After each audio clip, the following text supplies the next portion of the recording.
The Galactic Council chamber was carved from the bones of a dead moon. That was not a metaphor. The Vorathi people had literally hollowed out a dead moon, polished its white rock into smooth walls, and placed their most important meeting room at its center. They believed it sent a message. We sit at the heart of something dead, and we made it useful. They were very proud of this. On the day that changed everything, 43 species sat in that chamber. They had seats shaped to fit their bodies, coiled platforms for the serpentine shawl, pressurized tanks for the gas-breathing Moor, flat cold slabs for the Choreth who absorbed heat like sponges. The chamber smelled of 43 different biologies, and it was, by any reasonable measure, impressive. Ambassador Drell of the Vorathi stood at the center podium. He was tall, blue-skinned, with 4 arms, and a face that had never in his life shown anything close to fear. He had governed sectors. He had ended wars with a signature. He had once looked a Choreth warlord in the eye and told him to sit down, and the warlord had sat. He was afraid now. Not visibly, but the people who knew him, the 2 aides standing at the back wall, they saw it in the way his second and third arms were very, very still. The matter before the council, Drell said, is the question of the Sol system. Around the chamber, 42 species shifted in their seats. This was not a new topic. The Sol system, a small, unremarkable star on the outer arm of the galaxy, had been a topic for 11 years now. Since the first scout ships came back with footage. Since the footage had been reviewed, flagged, reviewed again, and quietly put in front of people who did not sleep well after watching it. The species in that system called themselves humans. They were young, embarrassingly young by galactic standards, barely 10,000 years of civilization, which in the galaxy's long memory was roughly equivalent to an infant who had just learned to stand up. Their technology was generations behind the major powers. Their ships were slow and loud and crude. They had only recently discovered faster-than-light travel, and the way they discovered it, by strapping a prototype engine to a vessel held together with something they called duct tape, and firing it with one person inside who had apparently volunteered for the privilege, said something about them that most species found difficult to process. They were, by every measurable standard, not a threat. This was the argument of 41 of the 43 species in the chamber. The 42nd species, the Shal, had no strong opinion and were mostly there because they had been invited. The 43rd species was the one that had asked for this meeting. The Veth. Ambassador Vane of the Veth did not have a body in the way most species understood the word. She was a cluster of organized light and memory that traveled in a glass sphere the size of a large melon. The sphere sat on a special platform at the council table. Inside it, colors moved and shifted like something was thinking very hard. She had lived for 600 years. Her species had been a galactic power for 4,000. They had fought wars that lasted centuries. They had seen empires rise and collapse and rise again. They were, by general consensus, the oldest and most experienced military intelligence in the known galaxy. She had been trying to get this meeting for 3 years. "We have reviewed the Sol system intelligence," Drell said carefully. "Ambassador Vane has requested time to address the council directly on the subject of humanity. The floor is hers." The sphere pulsed. A translation voice came from a speaker beside it, smooth, genderless, perfectly clear. "I will be brief," Vane said. "Do not attack humanity." Silence. Then, from the Moor tank, a low bubbling sound that translated as a laugh. The Choreth representative made a grinding noise with their outer shell, also a laugh. Around the table, in various biological expressions, 42 species found this funny. "Humanity," said High Commander Vreth of the Choreth, "does not have a single warship that could threaten one of our patrol frigates. Their fastest vessel travels at 0.3 light speed. Their weapons cannot breach standard military shielding. They have been to 3 star systems. 3. We have standing fleets in 400. You are asking us to fear a species that still uses chemical rockets for ground-to-orbit transport. I am not asking you to fear them, Vane said. I am asking you to leave them alone. On what basis? The sphere shifted colors, something that looked almost like patience. We have been watching humanity for 60 years, Vane said. Not because they are powerful, because of what they are. We have watched how they respond to pressure. We have watched what happens when they are cornered. We have reviewed their history, all of it, from their earliest written records to the present day. I have spent 60 years trying to find a species in this galaxy that has survived what humanity has survived and come out the other side still standing. I have not found one. Vreth made the grinding noise again. Sentiment. Vane said. Humanity has been visited by 3 extinction-level events in their recorded history. A plague that killed 1/3 of their population in 4 years. An ice age that collapsed their first civilization entirely. A volcanic event that reduced their entire species to an estimated 10,000 individuals. 10,000. We have scout ships with larger crew manifests. By every model we have for species survival probability, humanity should not exist. They do. They rebuilt. Each time, they rebuilt faster than the time before. The chamber was a little quieter now. Their history is not a history of peace, Vane continued. It is a history of war. They have been at war with each other continuously for as long as they have had records. They have fought over land, water, religion, ideology, and once, memorably, over a bucket. They have developed and deployed weapons against their own kind that they themselves classified as too dangerous to use again. Their nuclear arsenal at its peak could have ended their biosphere 14 times over. They kept building.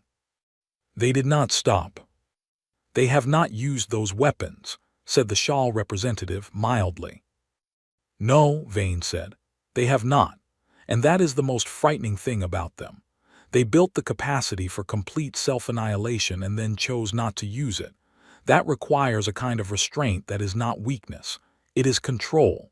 A species that knows exactly how much force it could apply and chooses to apply less, that species knows what it is doing.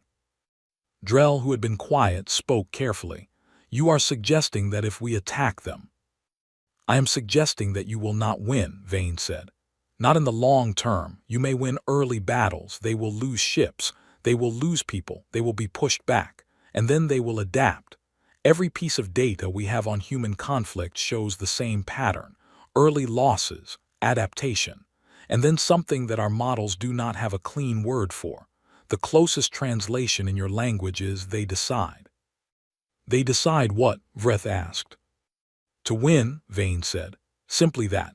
They decide that losing is not acceptable, and after that decision they become something different, something that does not stop.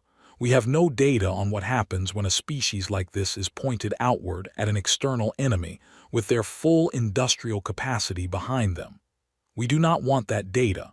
The cost of collecting it would be too high. The chamber sat with that for a moment. Then Vreth said, they have 40 ships. Today, Vane said, yes. Our 7th fleet alone has 6,000. Today, Vane said again, yes. You are asking this council to shape its military strategy around a hypothetical future in which a primitive species with 40 ships somehow becomes our equal. I am asking this council, Vane said very quietly, to not create that future. There was a long pause. Then the vote was called. It was not close. 41 species voted to proceed with the annexation of the Sol system's outer planets, rich in resources, conveniently located, and occupied by a species that could not stop them. The Veth abstained. The Shal, who had no strong feelings either way, voted with the majority because they had a trade agreement with the Choreth and did not want trouble. Ambassador Vane's fear dimmed slightly as the votes were read. Drell, passing her platform on his way to the exit, paused. His second arm, the one he used for things he meant, made a small gesture of apology. The sphere pulsed once. It might have been acknowledgement, it might have been something else. Outside the chamber, Her aide, a young Veth who had been with her for only 30 years and still thought most problems could be solved, asked if they should appeal the vote. No, Vane said. Should we try again, request another session? No. Then what do we do? The sphere moved through the corridor slowly. We document, Vane said, very carefully, everything that happens next. The aide did not understand why that felt like the most ominous thing he had ever heard. He would later. 6 months after the vote, the Choreth 7th Fleet crossed into the Sol system. They came in at the edge, Neptune first, because Neptune had helium-3 in its atmosphere, and the Choreth needed helium-3, and there was nobody on Neptune to make things difficult. The plan was clean. Extract resources from the outer planets. Establish a perimeter. Let humanity know that the inner system remained theirs for now, as a gesture of what the Choreth called civilized restraint. They expected no resistance at Neptune. What they found was a human research station. 12 people, completely civilian. The kind of place that studied storms and magnetic fields and published papers that 7 people in the universe ever read. Standard protocol was to send a declaration of intent, a legal notice essentially, that this space now belonged to the Choreth Dominion. The station would be given 30 cycles to evacuate. This was considered generous. The Choreth fleet commander sent the declaration. The station sent back a response in 17 minutes. It said, "This is a human installation in human space. You need to leave, now." The fleet commander read this message 3 times. Then he checked to make sure the translation was correct. It was. Then he looked at the sensor readout, which confirmed that the station had no weapons, no shields beyond basic micrometeorite plating, and a crew of 12. He sent back, "Evacuation notice stands, 30 cycles." The station sent back in 11 minutes this time, "We're not leaving, and you should know that we've already reported this to Earth, so you really should leave." The fleet commander, who commanded 6,000 ships and had personally overseen the annexation of 14 systems, found himself in the strange position of being told to leave by 12 unarmed scientists. He did not leave. The station did not leave either. On the 29th cycle, a human vessel appeared at the edge of sensor range. One ship, small, military configuration, though the fleet commander's analysts noted that the weapon's signatures were very basic, very old by galactic standards. One ship. Against 6,000. The fleet commander sent a communication to the human vessel explaining, patiently, what the tactical situation was. The human vessel sent back, "We know, we're just here to witness." He didn't understand that. He would. On the 31st cycle, when the research station still had not evacuated, the Choreth fleet began their extraction operations. It was routine. It was clean. The 12 researchers were transported off the station by force, carefully. No casualties, the Choreth were not barbarians, and the station was disassembled for its metal. The single human ship watched the entire thing. Then it turned and went back toward the inner system. The fleet commander noted this in his log and went back to his work. He was not concerned. He was 6,000 ships. He had nothing to be concerned about. That night, or what passed for night in the deep black, one of his junior analysts knocked on the door of his quarters.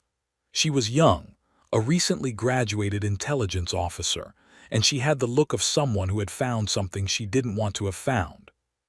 She handed him a data pad. It was a translation of human communication traffic from the previous 8 hours. He read it. It was not government communications, not military orders, not political speeches. It was their information networks, their public conversation, millions of humans talking to each other about what had happened at Neptune. He read what they were saying. He put the data pad down. He sent a message to Choreth High Command that night. It was flagged as non-urgent because he did not want to seem like someone who panicked, but he sent it. It said, "Request updated intelligence assessment on human response capacity." Specifically, how quickly can they build ships? He did not sleep well after that. Not because of what humans had done. Because of what they were saying they were going to do. And the tone in which they were saying it. He had annexed 14 systems. He had heard species beg. He had heard them threaten. He had heard them negotiate and plead and rage. He had never heard anything quite like this. The humans weren't threatening. They weren't begging. They weren't even particularly emotional, or at least not in ways he could parse. They were just talking about what came next, practically, specifically, like people who had already decided the outcome and were now discussing logistics. One post, shared by several million humans in the span of an hour, which his analyst had highlighted, said simply, "They took Neptune, fine, start the clock." He didn't know what the clock was for. He had a feeling he was going to find out. The phrase "start the clock" was not an official military order. It was not issued by any government. It was not a declaration of war, though the declaration of war came 2 days later in very formal language with a lot of very serious people standing at very serious podiums. It was not in any military doctrine, any strategic handbook, any document with a seal on it. It was said by a dock worker named Peter, who worked at the Luna shipyard, who had been watching the news feed on his break when the footage of Neptune came in. He had watched the Choreth ships surround the research station. He had watched 12 scientists get pulled off their home of 4 years and loaded onto a foreign vessel. He had watched the station, which humans had built piece by piece, hauled up from Earth's gravity well at enormous cost, bolted together in vacuum by people in suits, get taken apart like it was nothing. He had put down his coffee. He had typed 4 words. And then gone back to work. 2 weeks later, his supervisor told him that quote had been shared 140 million times. Peter shrugged. He had work to do. This was, in a way, the thing that Ambassador Vane had tried to explain to the council and failed. It was not a thing that translated well into political language. Humans did not centralize their determination. It was not issued from the top. It came from dock workers on lunch breaks, from engineers pulling double shifts, from teenagers arguing in comment sections, from grandmothers who had never cared about space until the day something took part of it. It was a species-wide decision that no single human made. And once it was made, it was very difficult to unmake. The Earth Defense Council met in Geneva. They met in a room that had bad lighting and worse coffee, and a whiteboard that someone had written on in permanent marker by mistake in 2031 and never quite cleaned off. Important things had been decided in this room before. The people in it were used to important things. They were not used to this. General Amara Osai, who had commanded the African Union's Rapid Response Forces for 12 years before being appointed to the Defense Council, stood at the head of the table and looked at the projections and said, "Tell me the honest number." The analyst, young, tired, had clearly been there since the previous night, said, "Current fleet capacity, 41 active warships, 32 support vessels. Projected enemy force in the outer system, approximately 6,000 warships of a size class that outguns our capital ships by a factor of 4. That's the honest number." "Yes, ma'am." She looked at the whiteboard, at the permanent marker stain. It looked a little like a map of nowhere. "Okay," she said. That was all. The room waited. "Okay," she said again. "So we can't fight them yet. What's the build timeline?" The shipyard director, a woman named Chen who had not slept in 40 hours and was running on a substance she called emergency coffee that contained enough caffeine to vibrate a small dog, put up the next projection. Luna shipyard can increase output by 60% if we go to 3-shift continuous operations. Mars shipyard is already at capacity, but we can expand. We have been expanding. The legislature approved funding last week. The asteroid belt facilities are the real opportunity. We have 17 existing stations that can be converted to weapons production. We've been conservative about militarizing the belt because until 2 weeks ago, nobody was shooting at us. And now we are considerably less conservative. She tapped the projection. 18 months, we double the fleet. 36 months, we have something that looks like a real military. 60 months. 5 years, General Osai said. 5 years, we have a fleet that can challenge a regional power. Chen paused. Probably, depending on what they build in the meantime. The room sat with this. And in the meantime, someone asked from the back. In the meantime, Osai said, we don't throw 41 ships at 6,000. In the meantime, we make them pay for every meter they advance. They haven't advanced past the outer system yet. They will, she said it simply, the way you say things that are already true even if they haven't happened. They came here for resources. Neptune was easy. They'll want more. We make more expensive. We harass, delay, attrit. We make them feel every ship they have to dedicate to holding their position. We make Neptune cost them 3 times what it's worth. With 41 ships. With 41 ships. The room went quiet again, but it was a different kind of quiet. Not doubt, something closer to calculation. General Osei turned back to Chen. The belt stations. How fast can the first one convert? 90 days if we push. Push. Chen nodded. She was already thinking about her next emergency coffee. The Choreth fleet commander's name was Grath Velson, and he was having a bad month. Not catastrophically bad. The Neptune operation was complete. Extraction was proceeding. The helium-3 numbers were good. High Command was pleased. On paper, everything was fine. In practice, he had started sleeping with the fleet-wide alert system on a dedicated screen on his bedside table, which was not a thing he had ever done in 14 years of command. The human harassment campaign had started 8 days after the Neptune incident. It was not dramatic. That was the thing. He had been expecting drama, a speech, a formal declaration, a bold suicidal charge by their tiny fleet. Humans were supposed to be emotional. Everything he had been briefed on said they made decisions based on emotion and had to be managed accordingly. What he got instead was a destroyed relay station.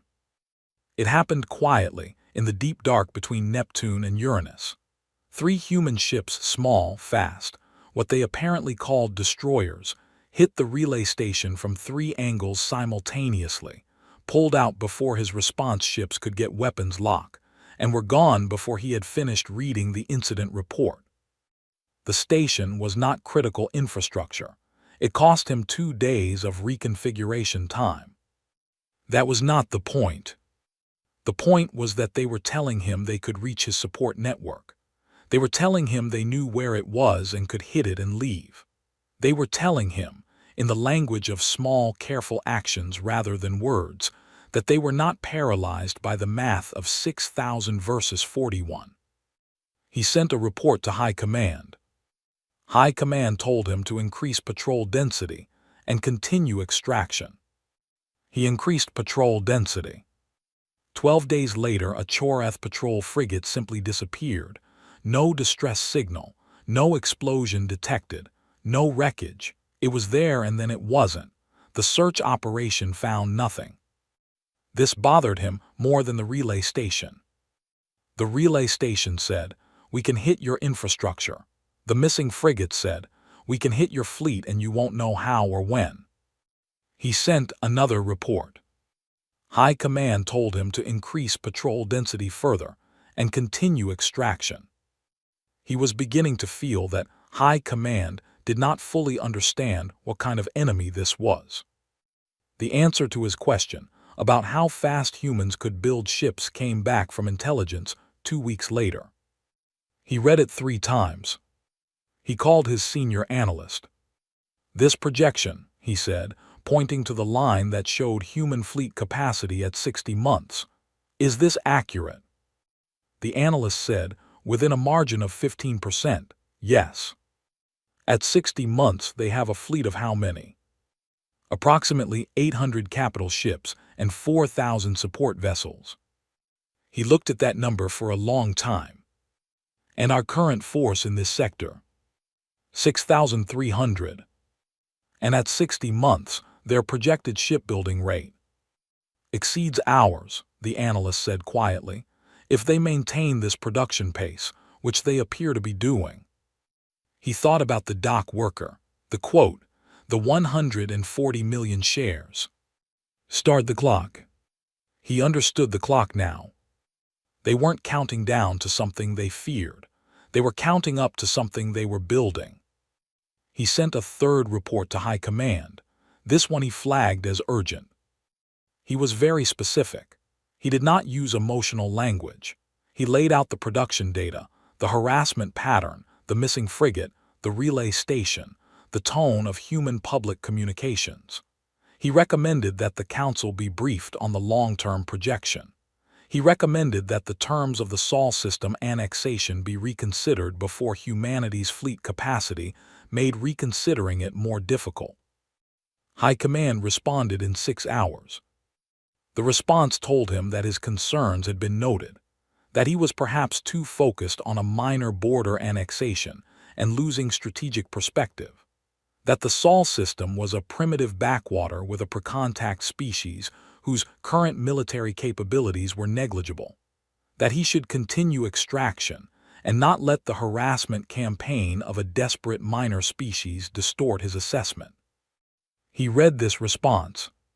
He saved a copy. He had a feeling he was going to want it later. On Earth, in a converted factory on the outskirts of Sao Paulo, 18 engineers were working on a problem. The problem was this: Chorath ships used a shielding system that human weapons couldn't currently penetrate. The shields operated on a frequency that absorbed energy blasts before they could do structural damage. This was why the 41 human warships had not simply charged the 6,000 Chorath ships. This was why the strategy was harassment and delay rather than open battle. This was the wall. The 18 engineers had been awake for 60 hours. The room smelled of cold food and whiteboard markers, and something one of them called the specific scent of a problem that's almost solved. At 3 in the morning, a woman named Dr. Fatima Haydari walked to the whiteboard and drew a curve. "We're thinking about this wrong," she said. The room looked at her. "We keep trying to punch through the shield on its own frequency. That's what it's designed to resist. We're fighting it on its terms." She tapped the curve.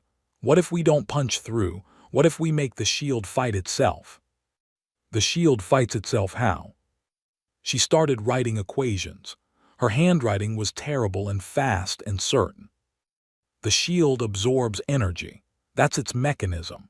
It takes in what we throw at it and distributes the load across the field matrix. But there's a limit to how much it can absorb before the distribution system lags." She wrote a number. "This is the saturation point. Above this threshold, the distribution system can't process fast enough, and the field starts to stack energy rather than distribute it. And a stacked field amplifies rather than absorbs the next hit," she said. "You saturate it, and then you hit it again immediately, and it doubles the energy back through its own matrix." The room was quiet. "You need very precise timing," someone said. "Yes. And very fast reload rates." "Yes, which our current weapon systems don't have." She put the marker down. "But if we redesign the firing cycle..." Someone else was already at a second whiteboard. They did not sleep that night. When the morning shift came in, the design was on the wall, rough, full of problems, but there. Haydari sent the concept to the Defense Council at 7 a.m. with a note that said, "This needs 6 months to develop into functional weapons. We need authorization to cannibalize parts from the current destroyer class." The authorization came back in 3 hours.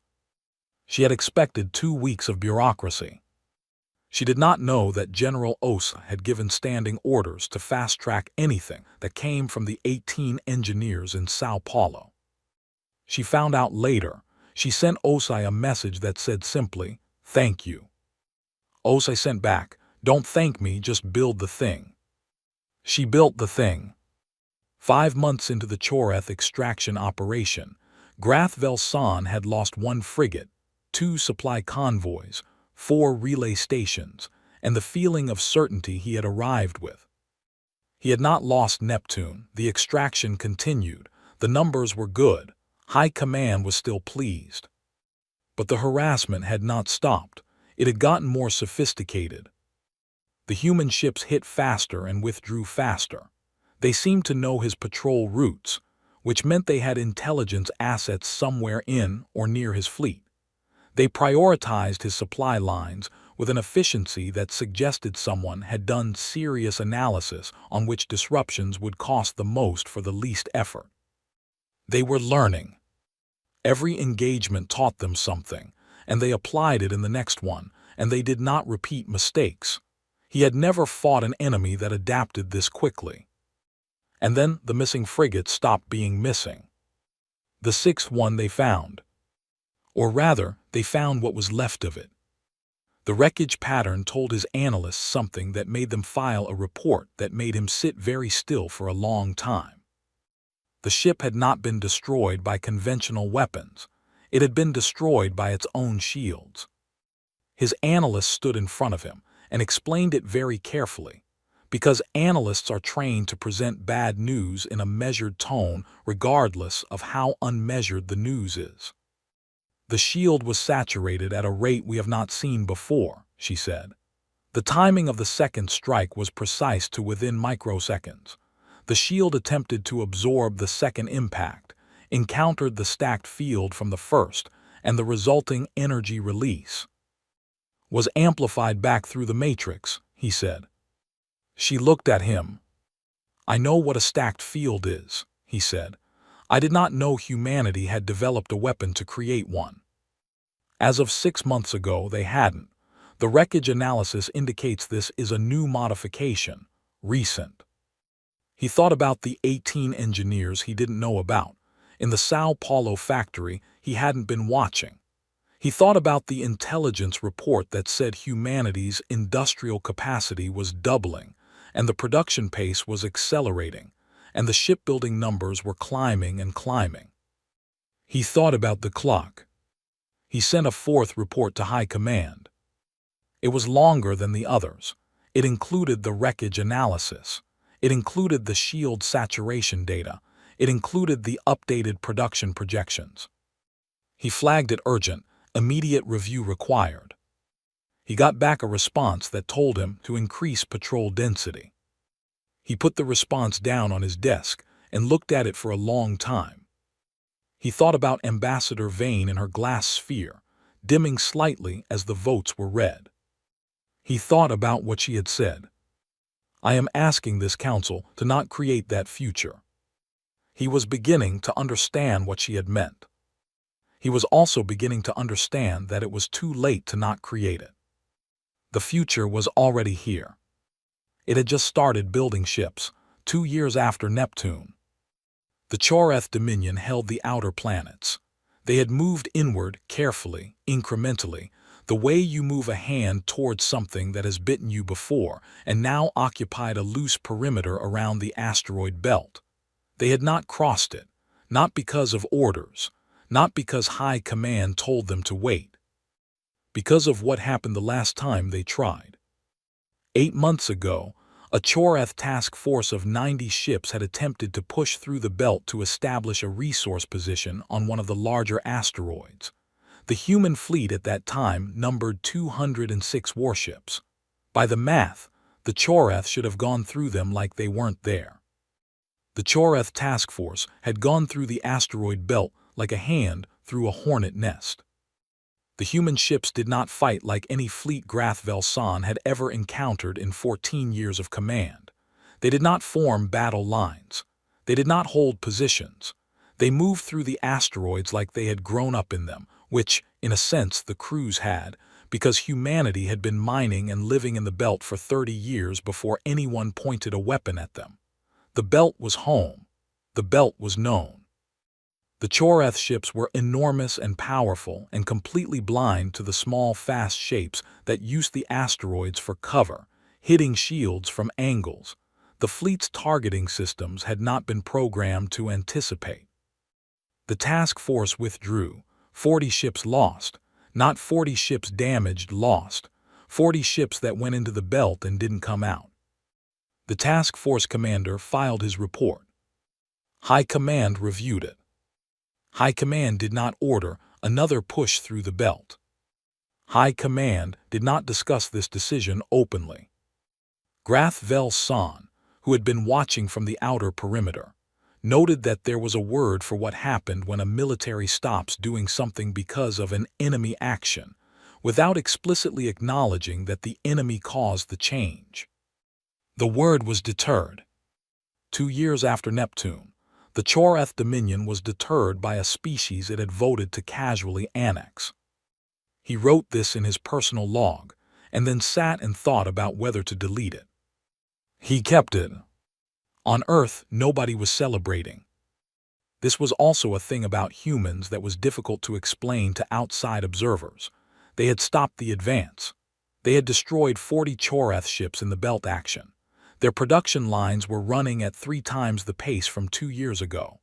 They had invented a new weapon system in 6 months that took apart enemy shields from the inside. By any reasonable measure, they were winning, or at least not losing, which at the start of this had looked impossible. They were not celebrating. Not because they weren't proud, they were, not because they didn't understand the significance. They did. It was because the 12 researchers taken from Neptune Station were still in Choreth custody. It was because the outer planets were still occupied. It was because 307 human military personnel had died in 2 years of fighting. It was because 307 was a number attached to names attached to people, and the people who knew those names did not feel like celebrating. This was the thing Ambassador Vane had meant, and failed to communicate to the Council. Species that fight for territory or resources can be satisfied. Give them enough of what they want or take enough of what they have, and they will negotiate. The math will eventually change. Species that fight because something was taken, not something abstract, but something specific, 12 people with names and 4 years of work and a station they built, are different. You cannot satisfy them with territory. You cannot negotiate them out of what they've already decided. The 12 researchers had names. Humanity knew the names. Every single one was public knowledge, repeated in news feeds and memorial posts and conversations in break rooms and kitchens, and the spaces between sleep and waking where people lie in the dark and think about things they can't let go of. The Choreth had not killed them. They were in a detention facility, technically unharmed, in a situation that the Choreth considered a fairly standard administrative outcome of annexation. Humanity did not consider it that. Humanity had a word for it. The word was hostage, and the word meant something very specific in the human emotional vocabulary that had no clean translation in Choreth language. General Osai's war plan had 2 phases. Phase 1 was what was happening now. Build the fleet, hold the line, make every inch of outer system space expensive. Phase 2 had a trigger. The trigger was the fleet reaching a size where the math changed completely. Not parity. Osai was not interested in parity. She was interested in a number that meant the outcome of an engagement was not in question. She had a number in her head. She had not written it down anywhere. She had told it to exactly 2 people. One of them was President Miriam Ademi, who had sat across the table from Osai in the Geneva room with the permanent marker stain on the whiteboard, and heard the number and nodded once and said, "Then we wait until we have it."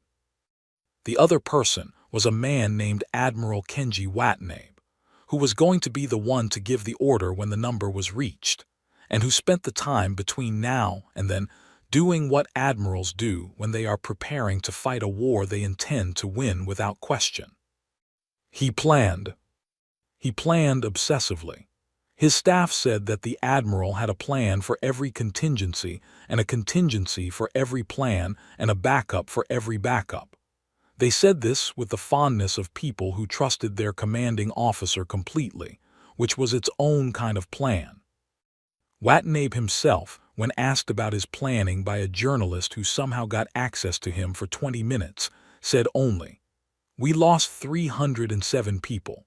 When this is over, I want the number that justifies it to be as large as possible." The journalist asked what he meant.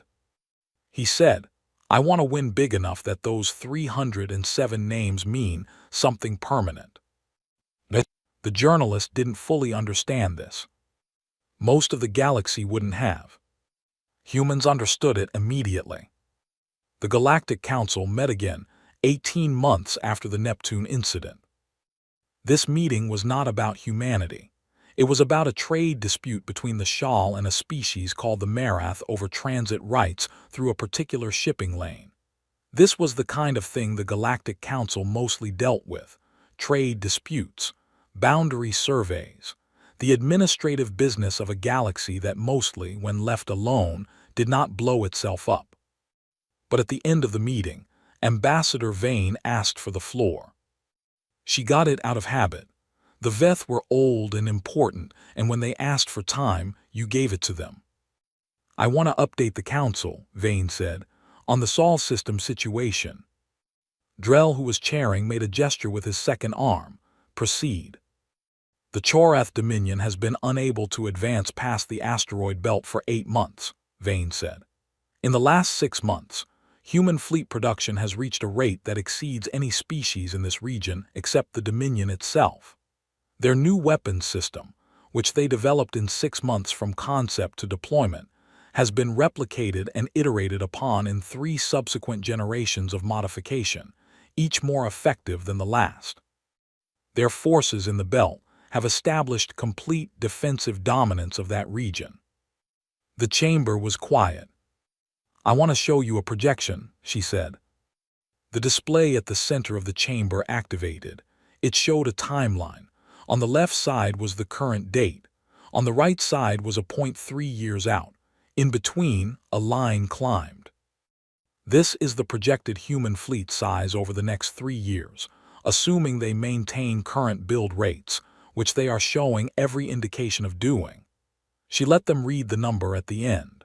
"At this point, their fleet size exceeds the Chorath 7th Fleet in both numbers and, because of the shield penetration technology, in effective combat power."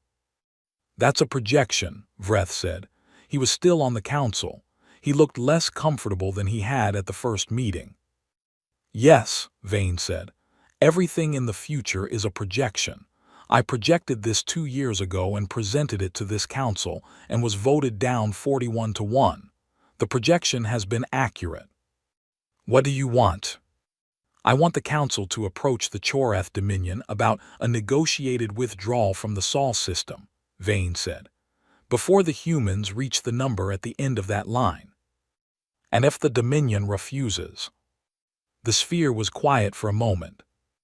"Then I want the council to understand what comes after that line," Vane said, "because I have seen humans when they are at the number at the end of that line.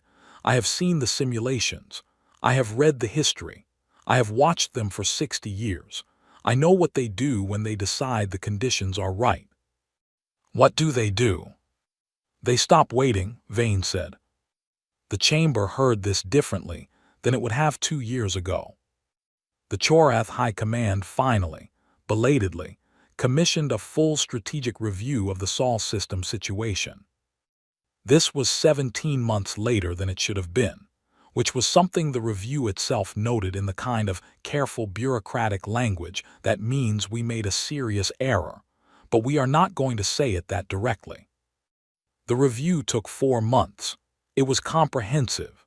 It included the production data, the belt engagement analysis, the shield penetration weapons assessment, the harassment campaign evaluation, and projections from 11 different strategic modeling teams. The review was presented to the High Commander of the Chorath Dominion, a being named Vrail who had held that position for 20 years and was used to problems being solved in a briefing room on the Dominion's capital station. He read the executive summary. He read the projections. He asked his chief of staff, how long until they reach the number? 14 months, possibly 12 if they accelerate production in the next quarter. And our assessment of the engagement outcome at that point. The chief of staff had the expression of someone delivering news that is technically accurate but deeply unwanted. At the number, their combined fleet with their current weapons technology against the 7th Fleet at current strength. Honest assessment. We lose. Vrail sat with this. We lose the engagement, or we lose the engagement, we lose the fleet, and without the 7th Fleet we cannot hold the outer system perimeter. The outer system falls. After that, the math continues to move against us because we cannot replace ships at the rate they are building them.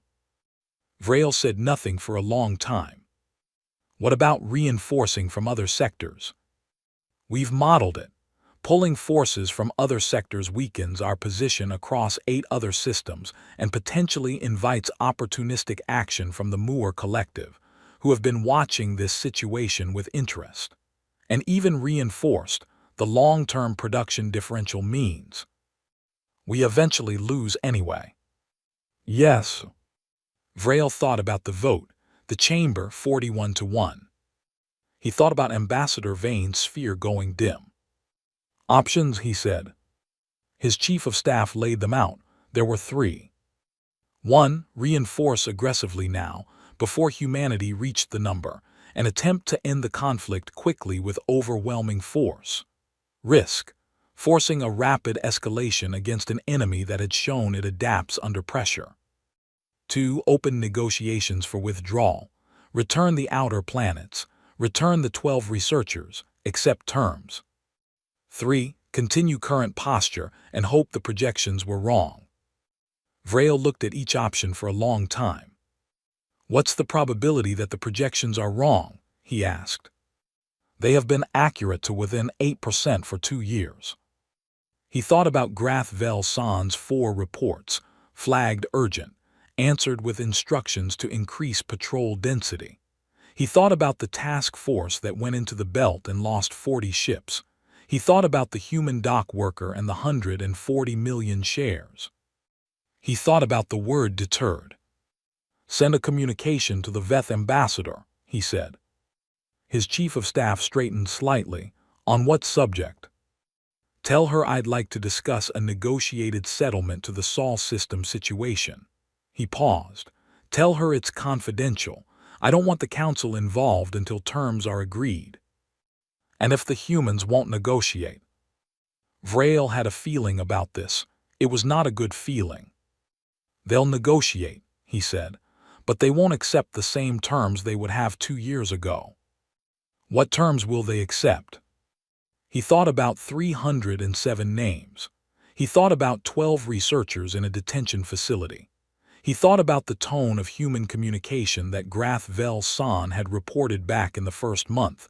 Practical, specific, like people who had already decided the outcome and were discussing logistics.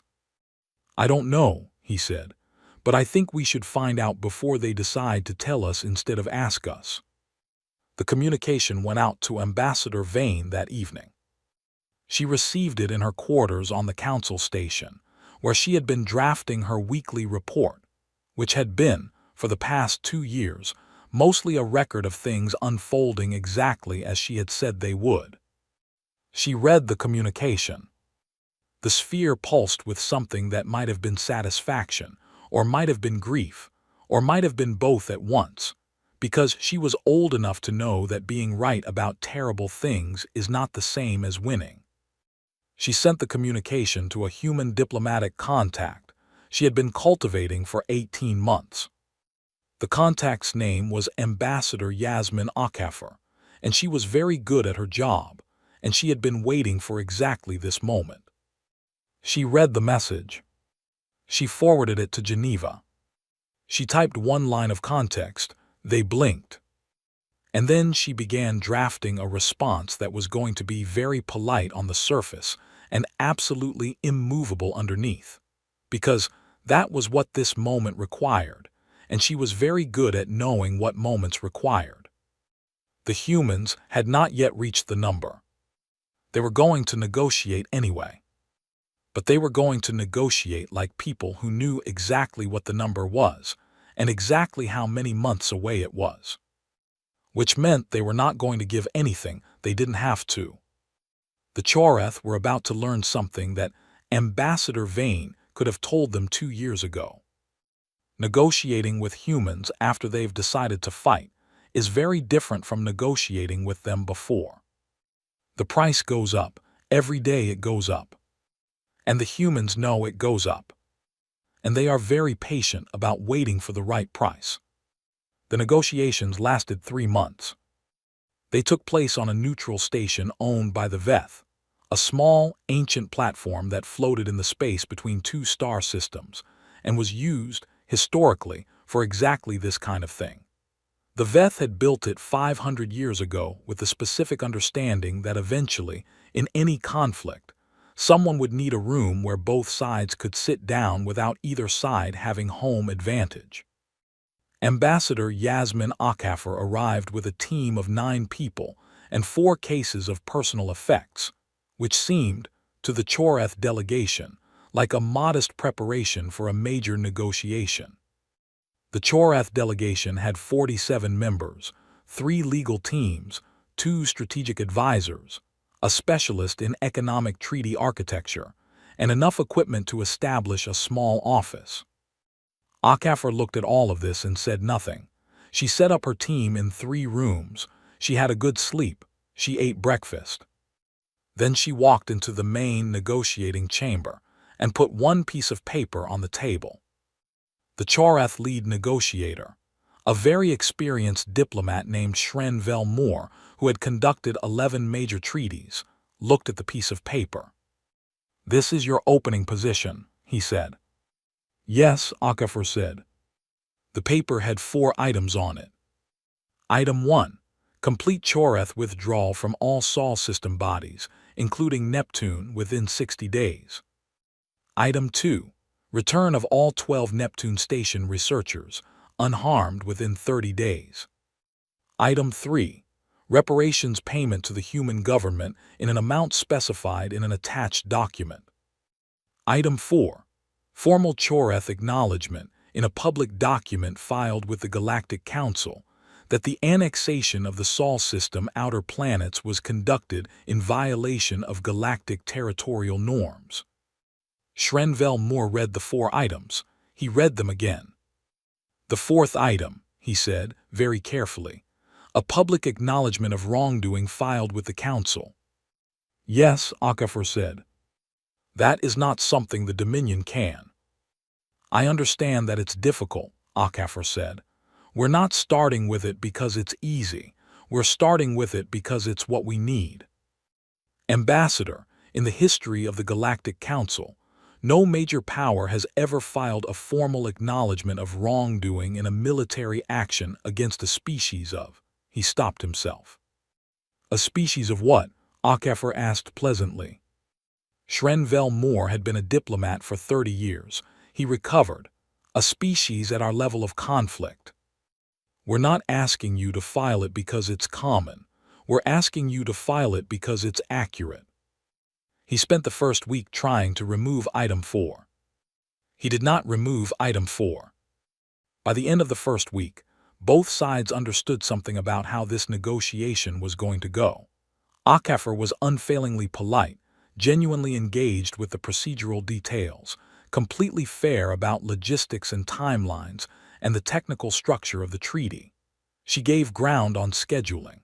She gave ground on the specific language of the reparations calculation. She gave ground on the order of operations for the withdrawal. She did not give ground on what the treaty meant. Item 4 stayed. The reparations number came down by 8% through legitimate accounting disagreements, and came back up by 6% when her team produced 3 documents Shren Moore had not known existed. The 60-day withdrawal timeline was negotiated to 62 days with a specific exception for equipment already in transit. The 12 researchers were the one item where Audiobook did not negotiate at all. On the second day, Shren Moore had suggested, as a procedural matter, that the return of the Neptune station personnel might be linked to progress on the reparations calculation, a standard piece of diplomatic leverage, not a threat, just an acknowledgement that complex negotiations involve complex linkages. Audiobook had listened to this very carefully. She had nodded. She had been quiet for a moment. Then she said, "If the 12 researchers are not returned within 30 days of signing, regardless of the status of anything else in this treaty, we reserve the right to void all terms and resume military operations at a time and scale of our choosing." Shren Moore had heard negotiators say things like that before. The key question was always, do they mean it? He looked at Audiobook. He looked at the 9 people behind her. They were all very calm. They were the calmness of people who have done their math and like their numbers. He withdrew the linkage suggestion and did not raise it again. The 12 researchers were not negotiating leverage. They were the reason. He had known this intellectually. He understood it more directly now. On the 47th day of negotiations, Shren Moore did something unusual. He asked Audiobook if he could speak to her privately, not as negotiators, just as 2 people in a room. She considered this for a moment, then she said yes. They sat in a small side room, no aids, no recording equipment. Shren Moore was old enough to be what his species considered wise, which meant he had made enough mistakes to know how they worked. "I want to understand something," he said. Audiobook waited. The 4th item, the public acknowledgement. Politically, it costs us enormously. It weakens our position with the Moore Collective. It gives every species with a grievance against the Dominion a piece of paper to wave. I understand why you want it. What I want to understand is, why is it worth more to you than a larger reparations number? Because I can offer you more, substantially more. I have authorization to increase the reparations figure by 40% if we remove item 4. Audiobook looked at him for a moment. "Because it won't happen again," she said. "The acknowledgement. The Neptune situation. It won't happen again if the acknowledgement is on record. Another species will think twice before doing what you did because there will be a document that says doing what you did is wrong. The reparations money matters. The acknowledgement matters more." She paused. "It matters for 100 years from now, when we're both long gone and whatever we built here is still standing." Shren Moore thought about this. "You're building precedent," he said. "We're very young," Audiobook said. "We're 10,000 years old in a galaxy that's 4 billion years old. We know we're young. We know we're going to make mistakes and other species are going to try to take advantage of us and we're not always going to be ready." She was quiet for a moment.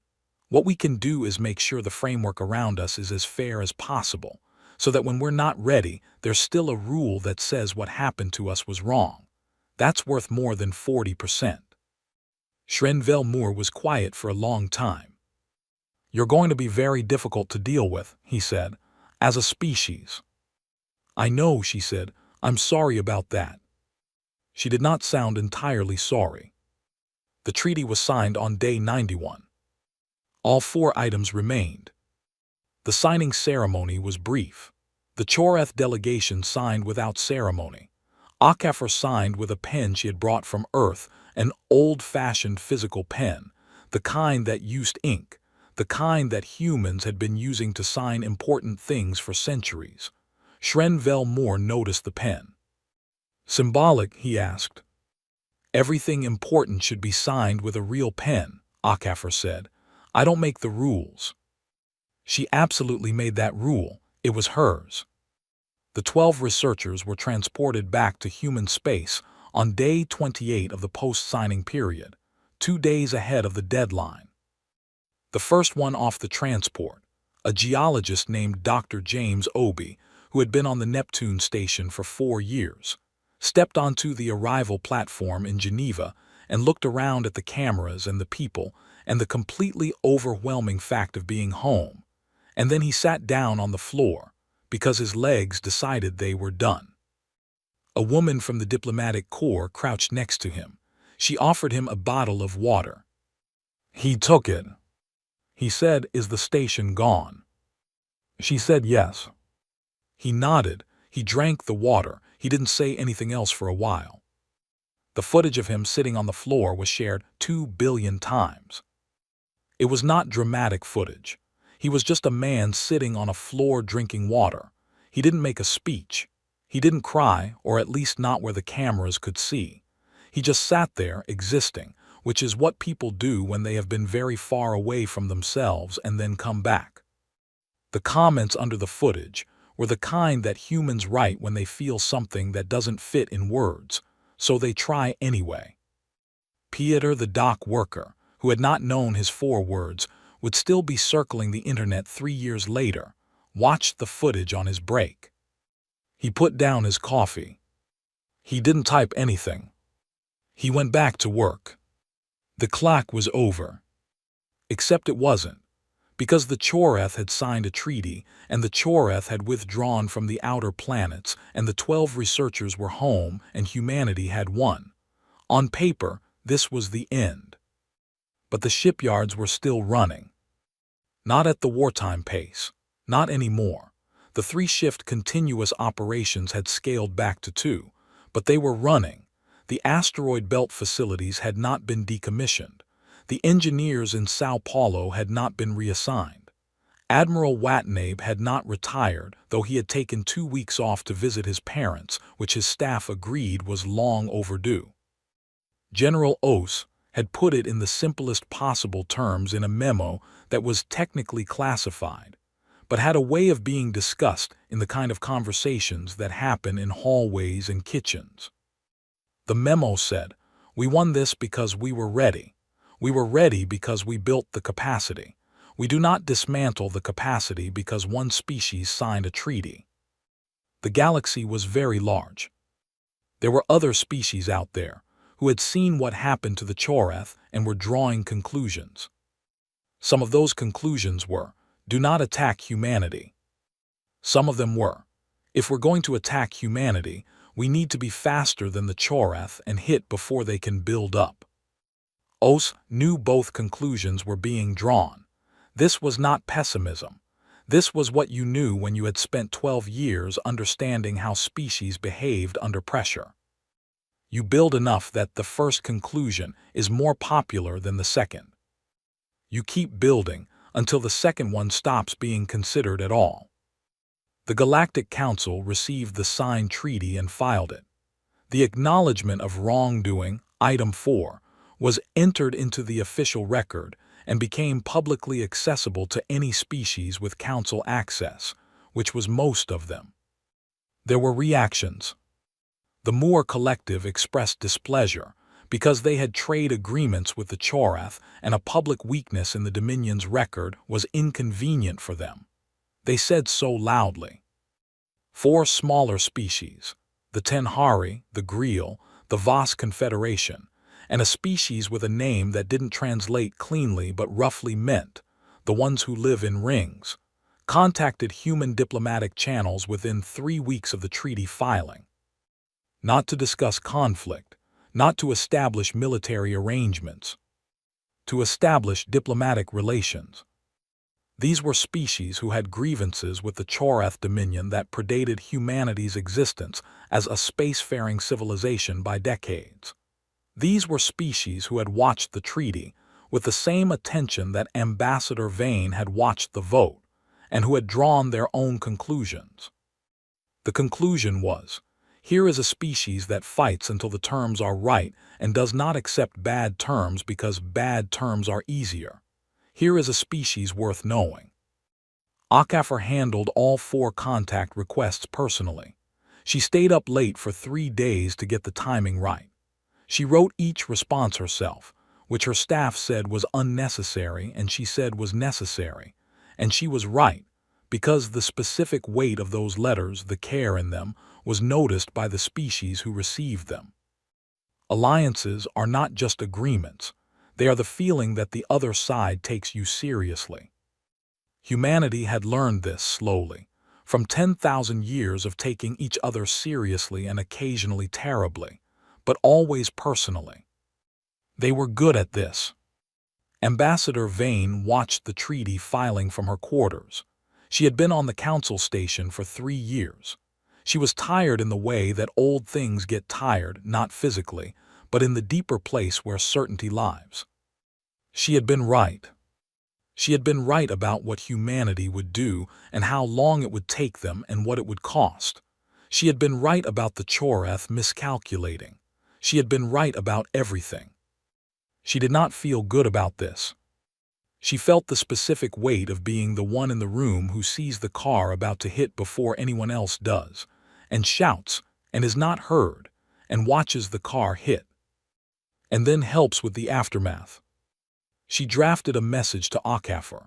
She had met Okafor once briefly at a council function. Okafor had been the kind of attentive that suggested she was cataloging everything in the room and would remember it later. The message said, "Well done, I hope the precedent holds."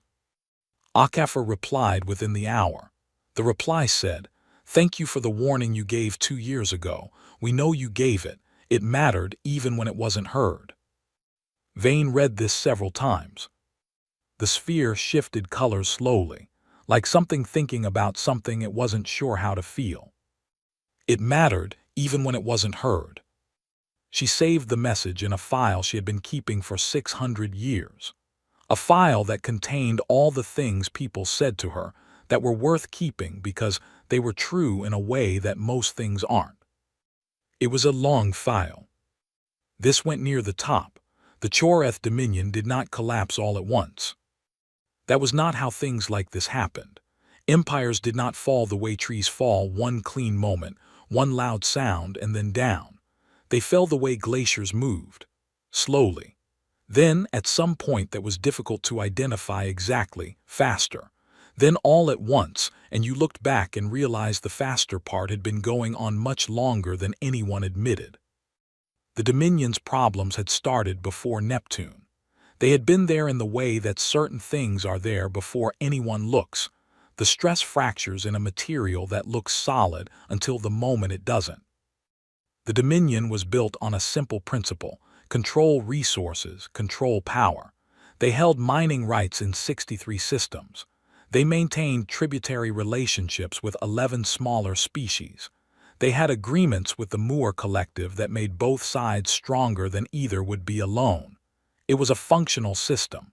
It had worked for 400 years. The problem with functional systems is they require all the parts to function. The Sol system campaign had cost the Dominion more than ships. That was recoverable. What was not recoverable was the document filed with the Galactic Council, the acknowledgement. 12 species read that document with specific interest, not because they cared about humanity. They had barely registered humanity's existence until now. They cared about the document because it established something. It said, the Dominion made a mistake and was compelled to acknowledge it. It said, the Dominion, when faced with an opponent willing and able to press the matter, will eventually yield. This was new information. And new information changes the math of relationships. The Tenhari had paid tribute to the Dominion for 60 years. The specific tribute arrangement had always been presented as a trade agreement, with the very careful language of mutually beneficial arrangements and shared strategic interests. But everyone who signed it knew what it was. The Tenhari paid. The Dominion did not raid Tenhari shipping lanes. This was a very old arrangement. 60 years of paying. After the treaty filing, the Tenhari Council met in emergency session. The session lasted 6 hours. After it, the Tenhari sent a message to the Choreth Dominion. It said that the existing trade arrangement had been reviewed by the Tenhari Council and was found to be inconsistent with the new standards of territorial norms as established in the official Galactic Council record. The Tenhari were therefore providing formal notice of termination of the arrangement, effective in 90 days, and wished the Dominion well in all future endeavors. It was, possibly, the most polite declaration of independence in the history of the galaxy. The Dominion sent back a message that was not polite. The Tenhari sent back a message that said, essentially, and we have also established diplomatic relations with humanity, and we thought you should know that. The Dominion considered its options. It considered them for 6 weeks. It did not act. Because the math had changed. Because 6 months earlier, when the Dominion held 6,000 ships in the Sol system with nothing credibly opposing them, action would have been simple. But now the Chorath 7th Fleet had returned from the Sol system diminished, and the acknowledgement document was on record, and 844 human warships were operational and present in a galaxy where they had not been present before, and the Tenhari had those diplomatic channels, and the Greel had them too, and the Moor Collective was watching everything very carefully and calculating whether the Dominion was still the strongest horse to be tied to. The Dominion did not act on the Tenhari declaration. This was, possibly, the second most consequential decision the Dominion ever made. The most consequential was the vote in the Dead Moon Chamber, but this one was close. Because the thing about not acting is that it tells the galaxy something. It tells the galaxy that the math has changed. And when the galaxy knows the math has changed, everybody's math changes. The Greel terminated their arrangement 6 weeks after the Tenhari. The Voss Confederation terminated theirs 3 months after that. The species who had no clean translation in any language, the ones who lived in rings, did not have a tribute arrangement to terminate, but they issued a formal statement through the Galactic Council that contained the phrase sovereign territorial integrity 14 times, which was their way of making sure everyone understood where they stood. The Moor Collective did not terminate anything. They were more careful than that. They simply began, very quietly, to explore certain shipping arrangements with human commercial interests. Exploratory, nothing formal, just 2 parties in a very large galaxy looking at each other with professional interest. The Dominion noticed. The Dominion sent a strongly worded communication to the Moor Collective about the importance of existing alliances. The Moor Collective responded warmly and said they valued their long relationship with the Dominion enormously, and the exploratory conversations with human commercial interests were purely economic and involved no strategic dimensions whatsoever. The Dominion read this response and understood what it meant. Vrail, High Commander of the Chorath Dominion, sat in his office on the capital station and looked at a map of what the Dominion controlled today versus what it had controlled 5 years ago. The map had not changed much. No territory lost, no direct military defeat since the Belt engagement. On paper, the Dominion was still a major power. On paper, the tributary income from the Tenhari was gone. The Greel had taken their shipping to alternate routes. The Voss Confederation, which had provided the Dominion with a useful buffer against Moor expansion, was now talking to humanity, which meant they were no longer reliably neutral. The Moor Collective was not an enemy, but they were no longer a close ally, and the difference between a close ally and a not-quite ally was, in certain strategic situations, everything. And there was the manufacturing question. The Dominion produced ships, good ships, large ships, the kind of ships that had looked at humanity's 41 warships from a position of complete invulnerability and decided the math was obvious. Humanity also produced ships, and they were still producing them, and they had been producing them continuously for 5 years at a rate that was, by any reasonable measure, remarkable. And every iteration was better than the last because every iteration was designed by people who had been in actual combat with Chorath forces and understood exactly what they were designing against. The shield saturation weapon was now in its 5th generation. The fifth generation did not just saturate shields. It could be tuned to specific shield frequencies and was devastating against first-contact opponents who had not yet adapted their shielding.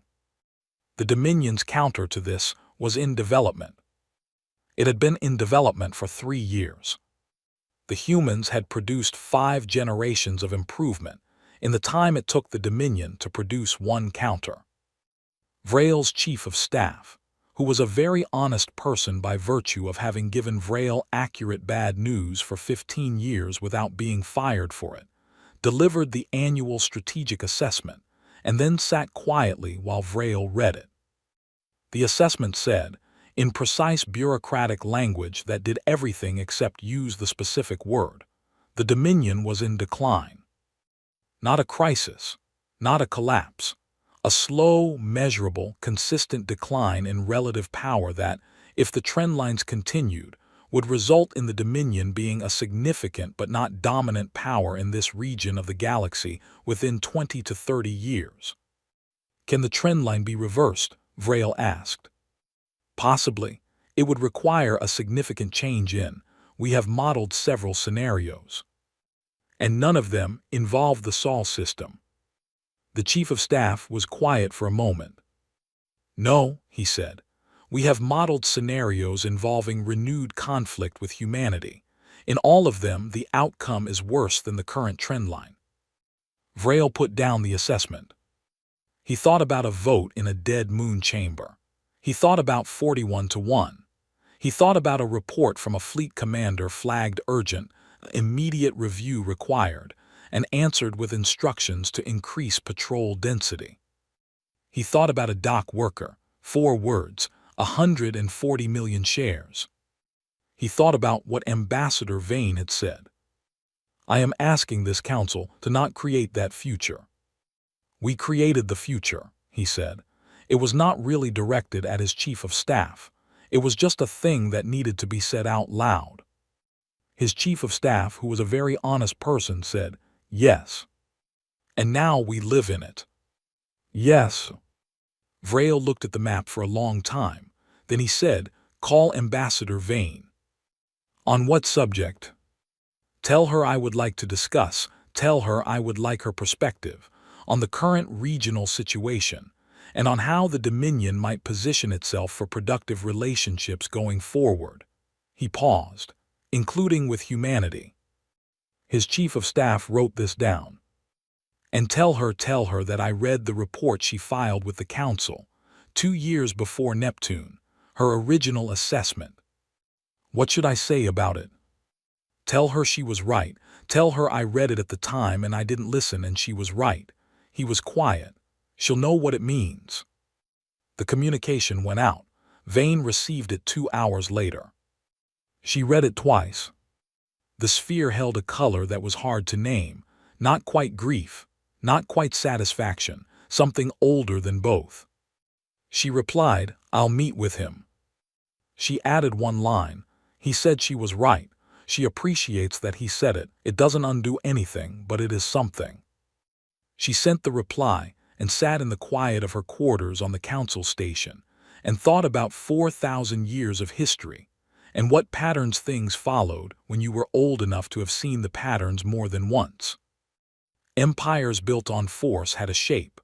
They rose on the assumption that force was permanent. They met something that didn't fold. And they came, eventually, to the meeting she was about to have with the High Commander of the Chorath Dominion, where the question was no longer how to win, but how to remain relevant. The Dominion was not destroyed. The Dominion was not finished. But it was diminished, measurably, permanently. Its empire had not become ashes in the literal sense. No cities burned, no capitals fell. It had become ashes in the way that power becomes ashes when the fear it depends on stops working. When a species that should have been afraid looked at the numbers and decided the numbers were a starting point. When 12 researchers in a detention facility had names that a whole species refused to stop saying. When a dock worker typed 4 words and 140 million people agreed. Power that depends on the other side believing they can't win, becomes ashes the day the other side stops believing that. The Dominion had bet on humanity, believing they couldn't win. Humanity had never believed that. Not once. The day the treaty was signed, in the converted factory on the outskirts of Sao Paulo, Dr. Fatima Haydari had stood at her whiteboard and looked at the equations still covering it from the night she solved the shield problem. She did not erase them. She photographed them. She sent the photograph to her mother, who was a high school chemistry teacher and would understand roughly 40% of what was on the board and would be proud anyway. Her mother wrote back, "I have no idea what this means, but I'm putting it on the fridge." Haydari had laughed so hard she had to sit down. She put the image of the whiteboard in a file she was keeping. She labeled it, "The Night We Figured It Out." Not the night she figured it out. The night we figured it out, because 18 people had been in that room and she was not the kind of person who forgot that. The war, if it could be called a war, had lasted 5 years. 341 humans had died. The final count, when the last incident reports came in, was 341. The names were all public. They were always going to be public. Haydari knew 3 of them. Not well, the military and civilian research sides of the conflict did not overlap much, but enough. Enough to feel the specific weight of knowing that someone is dead who was alive before a decision was made. And the decision didn't have to be made, and the people who made it hadn't wanted to. She sat with that for a while. Then she went back to work. Because that was the other thing about humans. The thing that Ambassador Vane had not said directly in the council chamber. The thing that was harder to put in a strategic briefing. The thing that was true but sounded like sentiment when you said it out loud. They grieve and they keep going. Not because they don't feel it. Because they feel it completely and they carry it and they keep going anyway, which is a different thing from not feeling it and a harder thing and a more human thing. 341 names, carried forward. The shipyards kept running. The engineers kept working. The diplomats kept building the framework that Akaffer had described to Shren Vel Moore, the structure of rules that would be there when humans weren't ready, when the next thing came, when the galaxy tried again. Because the galaxy would try again. History was a pattern, not a line. But the galaxy had new information now. The galaxy knew what happened when you tried. The Choreth Dominion knew what happened when you tried. Ambassador Vane, 600 years old and tired in the way deep things get tired, sat in her meeting with the High Commander of the Choreth Dominion and helped him find the language for what had happened and what came next. General Osei read the final casualty report and kept it in a drawer in her desk in Geneva, in the building with the bad lighting and the coffee and the whiteboard with the permanent marker stain. Admiral Watanabe took 3 weeks off this time. His staff agreed it was still not enough. Dr. James Obi, who had sat on the floor of the arrival platform and drunk a bottle of water and not said anything for a long time, went back to work 6 months later. Not Neptune. Neptune was gone, the station disassembled, the work interrupted. He started over. New data, new questions. The storms of Neptune from the new observation platform humanity was building, slowly, piece by piece, hauled up from Earth's gravity well at enormous cost, bolted together in vacuum by people in suits. The same way they'd done it before. The same way they'd always done it. Start the clock. Years later, many years, enough that the people who had been young were now the ones being asked to explain it. A historian named Aurelie Mbeki was writing a comprehensive account of the Sol system conflict. She interviewed every living participant she could find. She read every document. She watched every hour of footage. She spent 3 years trying to understand not just what happened, but why it happened the way it did. She interviewed Ambassador Vane near the end of her research. The Veth ambassador was older than she had been. Not visibly, the sphere looked the same, but there was something in the quality of her answers that felt like someone who had thought about these things very carefully for a very long time. Orally asked her, "Is there a single thing, one decision, one moment that you think changed the outcome?" Vane was quiet. "There are two," she said. "What's the first?" "The Choreth vote to proceed with annexation. Everything that followed came from that." "And the second?" "The dock worker," Vane said. Aurelie had the dock worker in her notes. She had tried to find Peter for an interview. He had declined. He had said, through a message that someone on his behalf had sent to her, that he hadn't done anything except type 4 words and he didn't see what there was to interview about. "Why the dock worker?" Aurelie asked. "Because of what he represented," Vane said. "The Choreth made their decision in a chamber designed to impress 43 species, legal process, strategic analysis, and their decision was wrong. The dock worker made his decision on his lunch break, and it was right. Not the tactic, 4 words is not a military strategy, but the decision behind it, the immediate, instinctive, species-wide understanding that this was not acceptable and they were going to deal with it." The sphere shifted. "That is what I could not explain to the council. You cannot model that. You cannot account for it in fleet size or weapons projections. It is a quality, and species that have it." She stopped. "Species that have it are very difficult to defeat," Aurelie offered. "Species that have it," Vane said, "are very difficult to discourage, which is not the same thing, and is, in many ways, more important." Aurelie wrote this down. She put it, eventually, near the end of the book, in a chapter called simply The Warning. The book was read by many species, not just humans. The Tenhari translated it. The Greel produced an annotated edition. The Moore Collective Strategic Studies programs used it as a primary text for 15 years. The chapter called The Warning was the most frequently cited. The most frequently cited sentence in it was the one from Vane. "Species that have it are very difficult to discourage." And below it, in a footnote, Aurelie had put the 4 words. Not Peter's name, he'd asked for that. Just the 4 words, standing alone on the page, which was enough. "Start the clock."